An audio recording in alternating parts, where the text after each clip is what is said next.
रहे खुशहाल। तो कार्यक्रम का संचालन सूत्र थाम रही है साध्वी मैत्री प्रभा।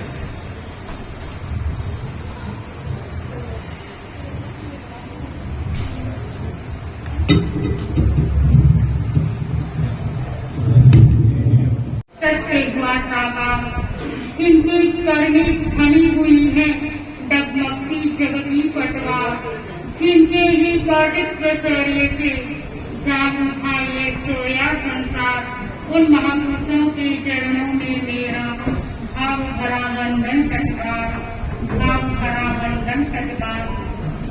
अध्यात्म साधना की सुमेरु, पत्थर को प्रतिमा का रूप देने वाले तेरा पंथ के 11वें अनुशासन महातपस्वी आचार्य श्री महाश्रमण जी के श्री चरणों में वंदना। वंदनीय साध्वी श्री जी, उपस्थित भाई और बहनों, आज का रात्रिकालीन एक विशेष कार्यशाला के साथ हम सब जुड़ रहे हैं। साध्वी श्री जी की विशेष कृपा हुई मॉडल टाउन वासियों पर, और हर व्यक्ति यही चाहता है कि मैं परिवार में कैसे खुशहाल रह सकता हूँ, परिवार के साथ कैसे सामंजस्य के साथ जी सकता हूँ, परिवार में कैसे आनंद के साथ रह सकता हूँ।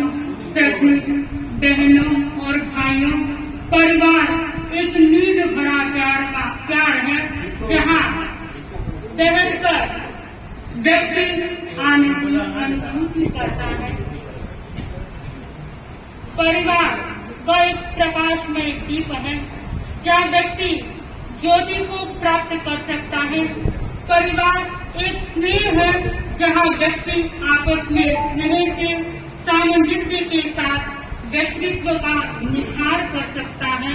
सचमुच हर व्यक्ति आनंद को पाना चाहता है, हर व्यक्ति शांति को प्राप्त करना चाहता है, और यदि परिवार में खुशहाली होती है तो चारों ओर खुशहाली नजर आती है। तो आइए, ज्यादा वक्त हम साध्वी श्री जी को सुनना चाहते हैं। आज के कार्यक्रम को प्रारंभ करूं। आज यहाँ के नवनिर्वाचित अध्यक्ष भाई प्रसन्न जी अपने भावों की प्रस्तुति के साथ आज के कार्यक्रम को प्रारंभ कर रहे हैं। प्रसन्न जी, तुगलिया अपने भावों के साथ। अतर विराजित अद्भुत साध्वी श्री के जन्मों में से भक्ति नमन। साध्वी श्री जी कल ऐसे ही बातों में प्रोग्राम बन गया कि ये कार्यक्रम में करेंगे। आपके सामने उपस्थिति तो मेरे ख्याल से बड़ी ठीक ही लग रही है। भावना बारे बाजू 2-5 दिनों कृपा कराओ आगे बढ़ाने की।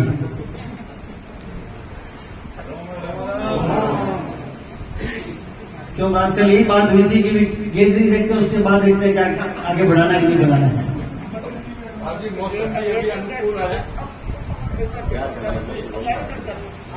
तो साध्वी श्री जी ने बहुत महत्वपूर्ण कराया है कि हमें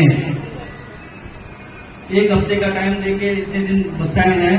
बहुत साध्वी श्री जी के लिए बड़ी कृतज्ञता का भी करता हूँ, और ये मंगल कामना करता हूँ कि आपका आगे का विहार सुखे सुखे हो। आपको मानसरोवर जाना है, लेकिन वापसी में कभी मौका लगे साध्वी श्री जी तो यहाँ उत्तर मध्य को संभालना है। इस बार भवन तो जाना नहीं हुआ, अगली बार जब आप पधारो तो भवन में भी हम लोग प्रोग्राम कर सकते हैं। आपके घुटनों में ऐसा है, घुटनों में दर्द है, फिर भी आपने बहुत महत्वपूर्ण कराया। यहाँ सेकंड फ्लोर पे महाराज विराजे, आपके प्रति बहुत साधुवाद है महाराज, और हमारे से कोई भूल चूक रहेगी हो तो क्षमा कामना करते हैं।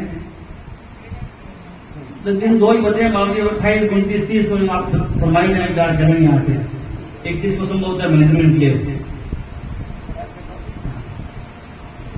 बाकी कोई कृपा 2-5 दिन की और बढ़ा सको तो महत्वपूर्ण बढ़ाओ।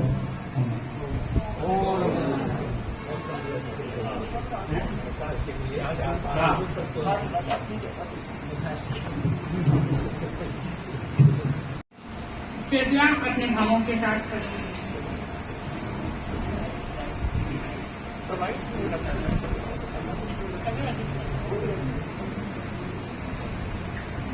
ये लिखा है कि हमें कैसा परिवार बनाना चाहिए। जीवन की हर प्यारी महके कण कण को सरसाए, ऐसा परिवार बनाए, ऐसा परिवार बनाए। जीवन के हर प्यारी महके कण कण को सरसाए, ऐसा परिवार बनाए, ऐसा परिवार बनाए। परिवार नाम की संस्था के पति पत्नी हैं डायरेक्टर,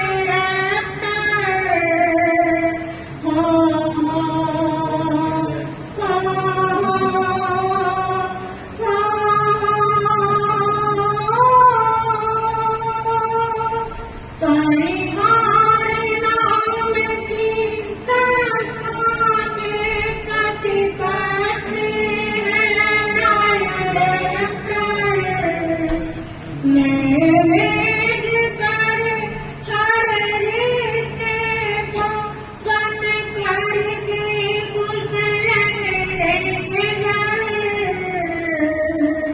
बन करके कुशल मैनेजर। समाज जीवन शैली से हर उलझन सुलझाए, ऐसा परिवार बनाए, ऐसा परिवार। एक दूसरे के खातिर सर्वस्व न्यौछावर कर दे, सम्मान परस्पर दे करके खुशियों से झोली भर दे, खुशियों से झोली भर दे। कदम कदम पर सहनशील बन पर विश्वास जमाए, ऐसा परिवार बनाए, ऐसा परिवार बनाए। शांतिपूर्ण सहवास सदा उल्लास भरे जीवन में, दूर निकट के सारे रिश्ते पलते अपने कल में, पलते अपने कल में।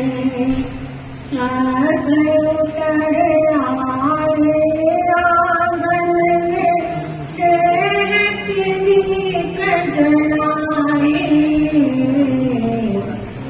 ऐसा परिवार बनाए, ऐसा परिवार बनाए। सुख का मूल मंत्र है निज पर शासन की अनुशासन।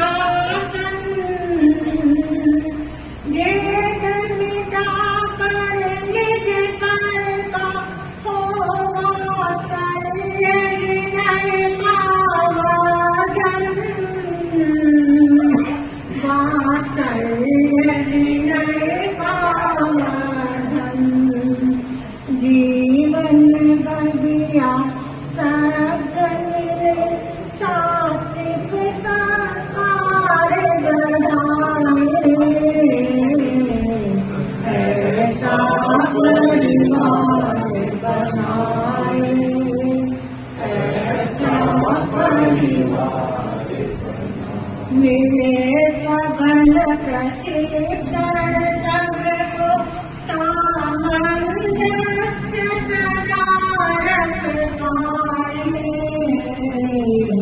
ऐसा परिवार बनाए, जीवन की हर चारी पल पल को सरसाए, ऐसा परिवार बनाए, ऐसा परिवार बनाए। ऐसा परिवार बनाए जिसमें ट्रस्ट हो, टाइम हो और टॉक हो। ये तीन चीज होनी चाहिए। व्यक्ति के पास मुझे लगता है आजकल टाइम भी नहीं है, एक दूसरे से बात करने का समय भी नहीं है और एक दूसरे के प्रति विश्वास भी नहीं है।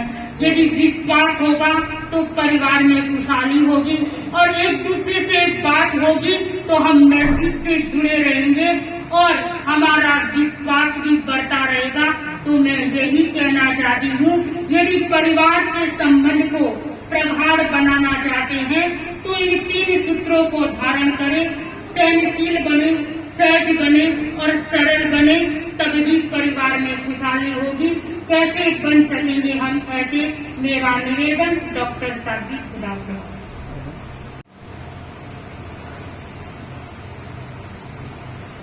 शासन सरिताजी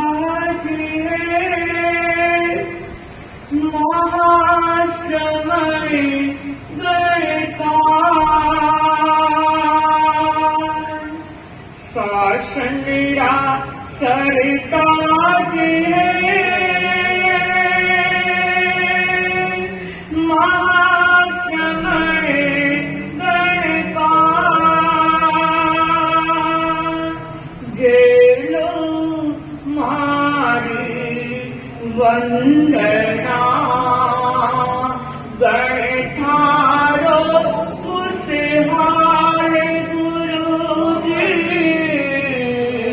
गण ठारो खुशहाल। शासन सरदार परम श्रद्धास्पद युग प्रधान आचार्य जगत के चरणों में वंदना।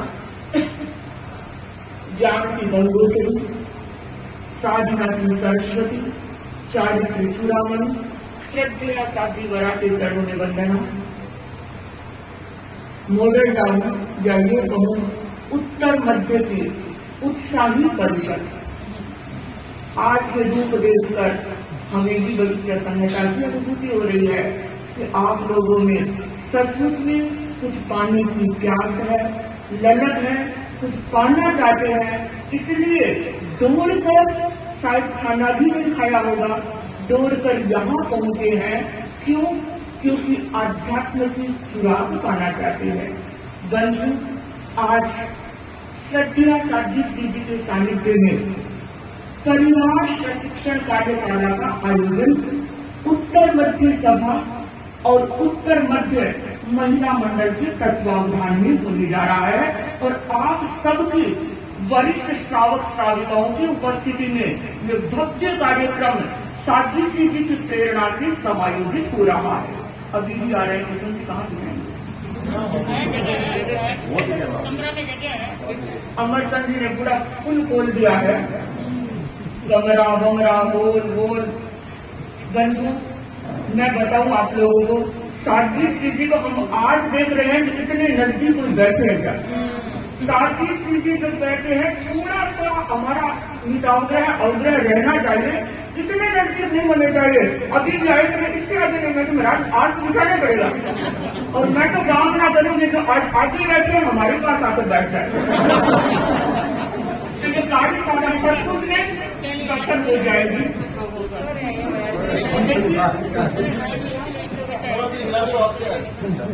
अरे ऐसा होता है, तुम थोड़े कुछ मसा भी वीडियो बना सकते हैं। चलूं मैं इस विषय पर। स्वामी विवेकानंद एक बार अमेरिका गए, प्रवचन हुआ उनका, गजब का प्रवचन। और बंधुओं, जिसने भी प्रवचन सुना गदगद हो गए। भारतीय संस्कृति और संस्कारों पर उनका प्रवचन था। और अनेक उस समय भारत के लोग प्रवासी वहां बैठे थे और अनेक अमेरिकन लोग भी बैठे थे। और बंधुओं, प्रवचन जब पूरा हुआ तो एक विदेशी, एक अमेरिकन भाई उठा और स्वामी जी से पूछा, स्वामी जी, आप भारत को छोड़कर अमेरिका में आए हैं, लोग यहाँ आना चाहते हैं। आज मैं आपको पूछना चाहता हूँ कि आप यहाँ बैठे हुए हो, यहाँ बैठने के बाद आपको भारत की भूमि कैसे लग रही है?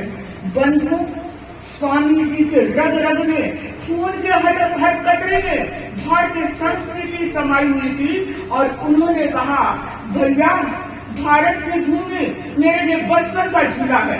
भारत की भूमि मेरे लिए बचपन का झूला है, यौवन की क्रीड़ा स्थली है एवं बुढ़ापे के लिए शरण स्थली है। बंधुओं, सबने मौन नहीं रखा है।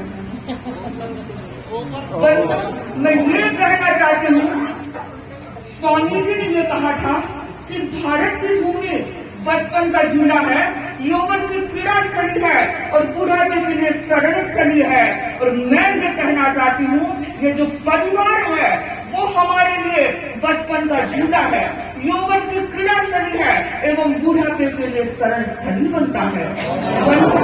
चलिए, जब साथी श्री जी प्रवचन करते हैं तो उम्र नहीं होता, सब एक तक सुनते जाते हैं। तो मुझे लगता है क्या बात है, भूल गए हैं या फिर मौन लेकर बैठ गए हैं। बंधुओं, अपनी प्रमोद भावना का इजहार भी तो होना चाहिए ना। तो बंधुओं, मैं ये कह रही हूँ, परिवार हर व्यक्ति के लिए बचपन का झूला है, यौवन की क्रीड़ा स्थली है एवं बुढ़ापे के लिए शरण स्थली बनता है। बंधुओं, परिवार को प्यार भरा नीड है जहाँ दिन भर से थके हारे पंछी को विश्राम मिलता है। परिवार वो रसमयी धरती है जहाँ पर हर बीज को फलने और फूलने का अवसर मिलता है। परिवार वो स्वयं वो संस्था है जहाँ पर कोई छोटा बड़ा नहीं होता, हर व्यक्ति को समान अधिकार होता है। बंधु, परिवार वही इकाई है जहाँ एक ही छत के नीचे अनेक पीढ़ियां रहती है। बंधु, परिवार वह झरना है जहाँ पर आनंद का पानी बहता है। और पूछो इस परिषद से, आप भी परिवार से जुड़े हुए हो, सब परिवार में रह रहे हो, क्या परिवार में आनंद का पानी बह रहा है? क्या परिवार में खुशहाली है? बंधु, सचमुच मैं तो कामना करूं, यहाँ जो बैठा है, साथी श्री जी की जो सानिध्य में आया है, हर व्यक्ति का परिवार खुशहाल है। लेकिन खुशहाल है, आनंद का झरना बहता है, आनंद का पानी बहता है। लेकिन मैं तो कहना चाहती हूँ, ये हमारा परिवार शांति का शिवालय बन जाए, ये परिवार सुख का आलय बन जाए, ये परिवार मंत्रणा के लिए सचिवालय बन जाए। कब होगा? बंधुओं, हमारा परिवार रिश्तों से बंधा हुआ है। परिवार में रिश्ते हैं, माँ बाप का रिश्ता है, पति पत्नी का रिश्ता है, भाई बहन का रिश्ता है, सास बहू का रिश्ता है, देरानी जेठानी का रिश्ता है। और रिश्ते आज हम कैसे निभा रहे हैं? बंधु, थोड़ी सी चर्चा करना चाहूंगी। पहले रिश्ते कैसे थे और आज कैसे हैं? बंधु, आप सबने सुना होगा, पहले लोग खाना किसमें खाते थे? ब्रोकली का आइटम लेके आते थे। पत्थर, बहुत अच्छा, किसने बोला? बहुत सुंदर। पहले लोग खाना पत्थर में खाते थे। और पत्थर कैसे होती थी? हरा पत्ते की होती थी। परंतु लोग पत्थर में खाना खाते और रिश्ते कैसे निभाते थे? पत्ते की तरह से खाते थे, पत्ता हरा भरा रहता है तो लोग, कोई भी मेहमान आता था तो हरे भरे हो जाते थे। जैसे पत्थर में खाना खाते थे और रिश्ते भी निभाते तो हरे भरे हो जाते थे। बंधु, व्यक्ति ने तरक्की की, विकास किया। कहते हैं, मोदी जी कहते हैं विकसित भारत बनाना, बहुत विकास हो रहा है। तो बंधु, विकास हुआ, पत्थर से खाना किसने खाने लगे? मिट्टी के बर्तनों में। मिट्टी के बर्तनों में खाना खाने लगे तो लोग रिश्ता भी कैसे निभाने लगे? मिट्टी से जुड़कर, जमीन से जुड़कर रिश्ता निभाने लगे। वो अपने रिश्ते को अहमियत देते थे, मानते थे कि रिश्ता मेरा है, मुझे निभाना है। और बंधुओं, फिर जमाना आगे बढ़ा, मिट्टी के बर्तन फूटने लगे, काम नहीं आए, और फिर पित्तल के बर्तन आ गए, कांसी के बर्तन आ गए। हमने भी घर में देखा है, कांसी की बड़ी बड़ी थालियां, बड़े बड़े देग होते थे, उनको कैसे करते थे, जब होली दिवाली आती थी तो मांच लेते थे, चमका ले लेते थे, और फिर क्या हुआ, रिश्ते भी ऐसे हो गए। 5-6 महीने के बाद में हाँ सा राम राम सा कैसे हो, ठीक हो ना, सब अच्छा है ना, ऐसे होने लगे। और बल्कि उसके बाद में ये भी छोड़ दीजिए कि बर्तन किसके आ गए, पेट्रोल बाग में बहुत सारी दुकानें हैं, गैस का टोकरी का आइटम लेके आते हैं घरों में, देखते बात कितना सुंदर है, लेकिन वो चलता रहता है, अगर गिर गया तो टुकड़े टुकड़े, रिश्ते भी ऐसे हो रहे हैं। थोड़ा सा कुछ कहे तो दरार, खत्म, चकनाचूर, वापस काम ही नहीं है, और बंदे इसको भी छोड़ते हैं। और आज आपके जो भोजन होता है, पसंद ने अभी खाना खिलाया था ना, किसने खिलाया था, डिस्पोजल में कागज की प्लेट में आ गई है, क्या करते हो, यूज एंड थ्रो। और रिश्ते भी, अरे मत करना, मैं नहीं बोल रहा, वो रिश्ते, अगर बर्तन आप यूज और थ्रो कर रहे हो, लेकिन कभी परिवार से रिश्तों को यूज और थ्रो मत कर देना। और ये कब होगा, जब आपके परिवार में खुशहाली रहेगी, आपके परिवार में आनंद रहेगा। समय सावित्री जी को भी सुनना है, मैं सिर्फ संक्षिप्त में चर्चा करना चाहूंगी कि हम अपने परिवार को खुशहाल कैसे रखें। मैं 2-4 पॉइंट पर चर्चा करूंगी। अभी साथी मलकी प्रभाती ने संचालन में कहा कि ट्रस्ट, मुझे लगता है परिवार में खुशहाली का सबसे बड़ा राज है विश्वास। ट्रस्ट होना चाहिए। बंधुओं, विश्वास वह जड़ है जिसके सिंचन से परिवार रूपी पौधा हरा भरा रह सकता है, और अविश्वास वह दीमक है जो परिवार रूपी वृक्ष की जड़ों को खोखला कर सकती है, और मुझे तो लगता है खोखला ही नहीं, एक दिन धराशायी भी कर सकती है। तो जरूरत है परिवार के सदस्यों के प्रति विश्वास होना चाहिए। और आज कहाँ विश्वास है? क्या आप पासवर्ड देते हैं मोबाइल का? इनको आपका पता नहीं और आपका इनको पता नहीं। अगर विश्वास होता तो सब करे, मेरा ध्यान आपका भाई, मेरा मोबाइल किसके पास है, वो खोल न ले, क्या है, ऐसा क्यों होता है? विश्वास नहीं है। बंधु और रिश्तों की बात को छोड़ देते हैं, पति पत्नी का रिश्ता। कहते हैं एक बार पत्नी ने अपने पति से कहा कि आजकल आप बहुत गड़बड़ी करने लगे हैं।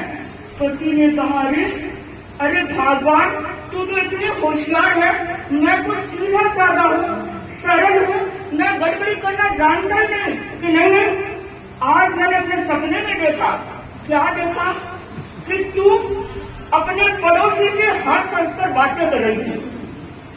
पति ने कहा, भगवान कैसी बात करती है, मेरा सपना थोड़ा ही था, ये तो तेरा सपना था। तो पत्नी ने कहा, जब आप मेरे सपने में इतनी गड़बड़ी करते हैं तो पता नहीं अपने सपने में तो कितनी गड़बड़ी करते हो। ये बात कब होती है? जब विश्वास नहीं होता। और जब विश्वास नहीं होगा तो क्या आप खुशहाल रह पाएंगे? जरूर मन से कह दो, बाहर कह दो बहुत खुशहाल है, लेकिन दिल से छुपी चोरी नहीं होती। और ये खुशहाली कब आएगी? जब विश्वास होगा। दूसरी बात कहूं, परिवार की खुशहाली का सबसे बड़ा राज हो सकता है श्रमशीलता। परिवार के हर सदस्य श्रम देवता की पूजा करे, मेहनत की मेहंदी लगाए। और बंधु, जिस परिवार में श्रम रूपी हल चलता है वहां सफलता के मोती उगते हैं, भाग्य भी चमकने लगता है। और आप सबने सुना होगा, श्रम है, पुरुषार्थ है, वो सीढ़ियों की तरह होता है, और भाग्य है वो लिफ्ट की तरह होता है। लिफ्ट कभी बंद हो सकती है, लेकिन सीढ़ियां आपको अमरचंद जी के घर में ही लाएगी, वो नीचे नहीं छोड़ेगी, ऊपर ले जाएगी। तो जरूरत है हम हर सदस्य श्रमशील बने।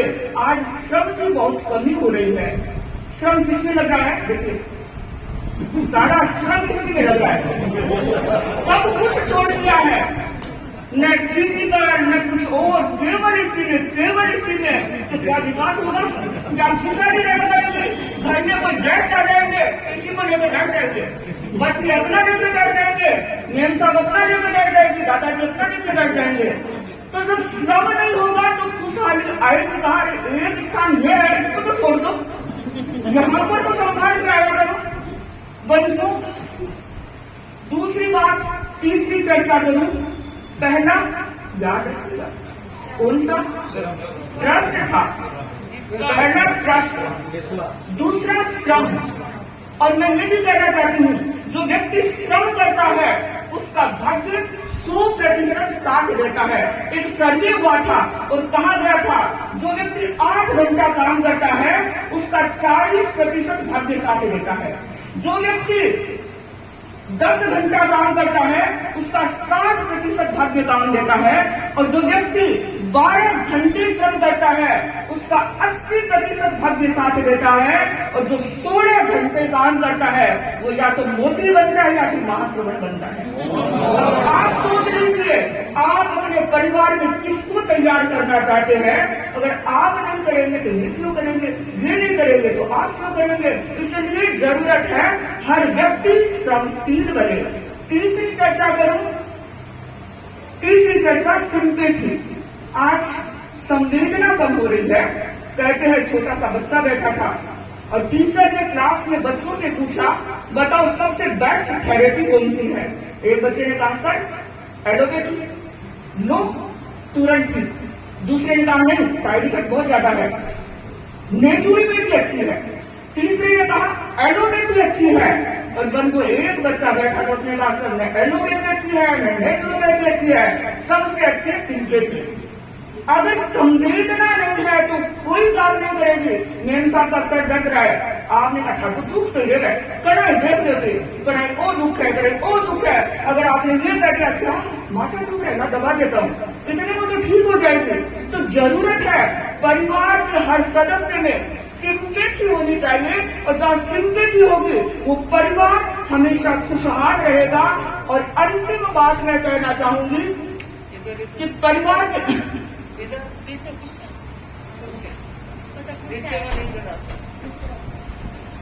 के हर सदस्य में प्रमोद भावना होनी चाहिए। एक दूसरे के गुणों के प्रति अनुराग होना चाहिए। और बंधुओं, अगर हम परिवार के हर सदस्य के प्रति गुणानुराग करेंगे तो परिवार का सदस्य बहुत विकास करेगा। लेकिन आज क्या देखते हैं, बहुत सारे बहन आते हैं, महाराज हमारे पड़ोसी वो जो कह तो काम करे महाराज में जावा तो घणो ध्यान रखे और मारी को मेरी करी बोले बात तो मोबाइल में बैठी रहे। तो मैं पूछना चाहती हूँ बहनों, काम पड़ोसी आएगा या आपकी बहू आएगी? आप हमेशा कभी ये तो कह दिया तो मेरी बहू कौन सी, वो पनीर की सब्जी बहुत अच्छी बनाती है, दाल मखनी बहुत अच्छी बनाती है।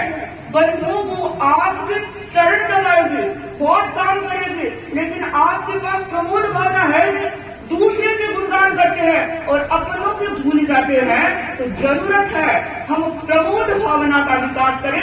केवल सास बहू में नहीं, बाप बेटी में होना चाहिए, भाई भाई में होना चाहिए, देरानी जेठानी में होना चाहिए, ननद भाभी में होना चाहिए, पति पत्नी में होना चाहिए। अगर प्रमोद भावना का विकास होता है तो हर व्यक्ति आगे बढ़ सकता है। तो और बहुत सारी चर्चा की जा सकती है। मेरा कर्तव्य मैं निवेदन करूंगी वंदनीय साध्वी श्री जी से। उससे पहले मैं ये कहना चाहती हूँ, क्या तू अपनी खूबियां ढूंढ, तू अपनी खूबियां ढूंढ, कमियां निकालने के तो लोग काफी है ना। तू अपनी खूबियां ढूंढ, कमियां निकालने के लिए तो लोग काफी है ना।